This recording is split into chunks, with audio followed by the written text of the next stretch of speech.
Cancer, hi! Welcome to Mr. Queen PH. At titignan natin ang energies na parating sa inyo ngayong New Moon in Capricorn sa December 31, 2024 at 6:26 a.m. Philippine time. Ayan.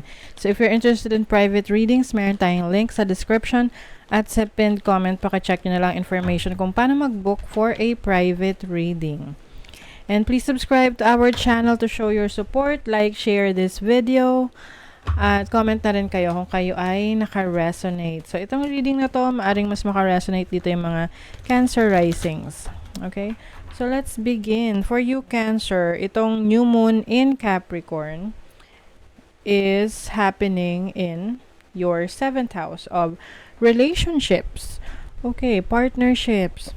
So, some of you, maaring you are entering a very stable relationship, like masasabi natin committed at seryosong relationship.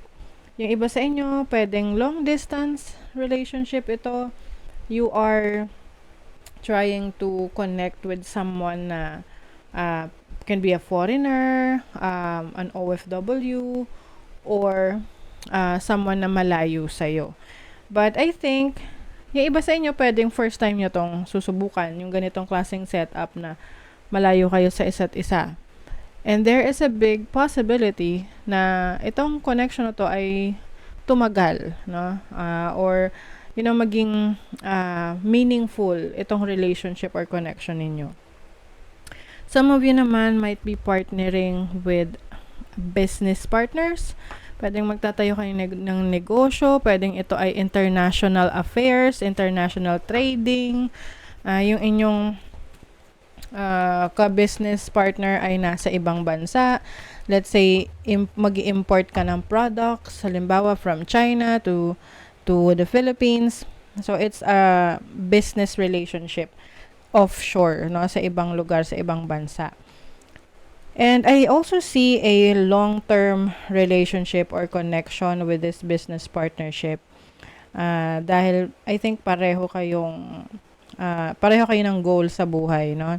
Na gusto nyong ma-achieve in terms of your career, your finances, or the business na meron kayo. Some of you might be, pwedeng merong pag-travel papunta sa partner mo, or maaring ikaw na travel ka for business, kasi doon mo imi-meet up ang iyong business partner sa ibang bansa. Pwede rin naman tong short distance travel, like within the country lang, no? Domestic travel, local travel. Maari rin ito ay new opportunities for friendship.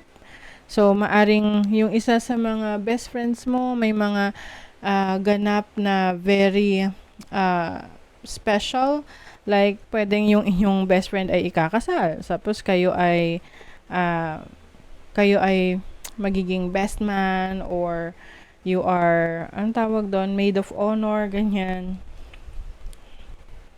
And then, also, some of you, this is marriage. Pwedeng kayo ay, it's either nagpaplano kayo na magpakasal, or you are ikakasal talaga, no, ngayong new moon.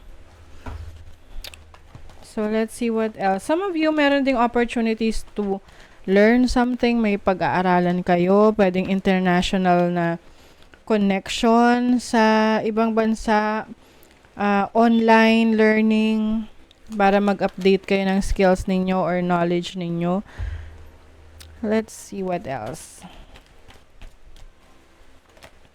Sexuality. Okay. So, being open to your sexuality. Pagiging totoo sa sarili mo of who you really are. Compassion, and then past life. Okay. So, maaring meron kayong mga kailangang i-work out in your past, mga bagay na hindi nyo hinarap dahil akala nyo you are not yet ready for that, no? Pwedeng meron ditong naudlot na relationship or connection because sa tingin nyo, hindi pa kayo handa for that relationship, and maaring ngayon ready na kayo to enter that kind of relationship. This can be a business partnership, friendship, romantic connection. Let's see what else.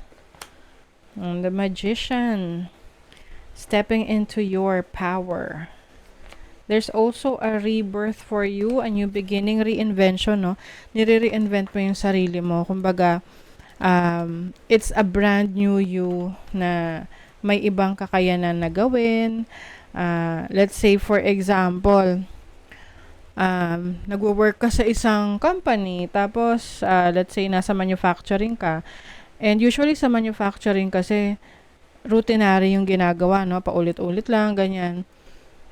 I think, gusto mong may magbago sa sitwasyon mo, like parang ayaw mo na nung paulit-ulit na routine. You want to experience new things, that's why you are learning. Ini-improve mo yung sarili mo, yung kaalaman mo. Let's say, nag-enroll ka sa isang course, online course, or self-study, doing your own research to add a skill. So, pwedeng example, nag-aaral ka ngayon na kung paano maging TikTok affiliate, o kaya nag-aaral ka paano mag-graphic design or mag-virtual assistant, 'di ba? Things like that na gusto mong may pagbabago sa situation mo na kung saan mas may control ka sa sarili mo sa over your life. And with the Four of Coins, I see this as an opportunity for you na magkaroon ng stability sa iyong finances dahil mas magiging kontento ka, no, sa situation mo in terms of your career or your partnership, dahil mas magiging masaya ka, no? Mas magiging kumbaga makikita mo yung sense ng ginagawa mo. Kumbaga alam mo why you are doing that. Bakit mo ginagawa yung career na yun or yung project na yan. Work through your fears, New Moon in Scorpio. Yes. Ikaw ay yung mga takot mo, no? Yung mga iniiwasan mo noon na ayokong gawin kasi baka ganito, baka ganyan na mangyari. So, ngayon, lakas loob, no? Yun yung binabago mo sa sarili mo na mas maging open sa collaboration, connections, friendships. The answers you need are coming. Yan, Full Moon in Gemini. Kung may mga katanungan ka sa sarili mo about your future, about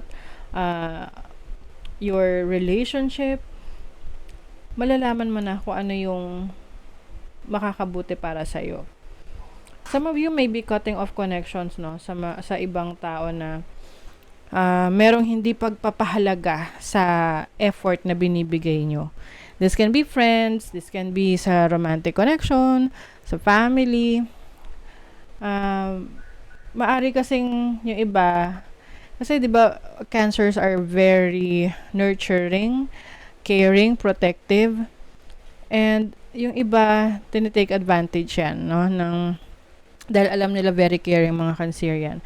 So yung iba sa inyo, alam niyo na kung sino talaga yung worth it, no? Sino yung deserve ng inyong care, ng pagmamahal ninyo. And kung hindi din deserve ng taong yon, probably you are letting go of that connection.